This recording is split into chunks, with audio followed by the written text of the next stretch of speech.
လူဘဝမှာရုပ်အစဉ်အင်္ဂါဘလောက်ပဲချောချောပစ္စည်းဥစ္စာတွေဘလောက်ပဲပေါ်ပေါ်အရေးကြီးဆုံးကစိတ်ကောင်းနှလုံးကောင်းရှိဖို့ရပိုအရေးကြီးတယ်လို့ဆိုစိတ်ကောင်းနှလုံးကောင်းဆိုတာဟာရှားပါပစ္စည်းလို့ပြောရမှာဖြစ်တယ်လူတွေကမလှလှအောင်ဝတ်စားစီမှုနဲ့လုပ်လို့ရတယ်ဒီကနေ့ခေတ်မှာဆိုရင်ပြမယုတ်ကြီးကို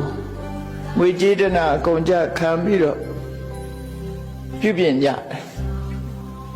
မလှတာကိုလှအောင်ပြင်ကြတယ်သို့တော့လှမှုမလှမှုဟာ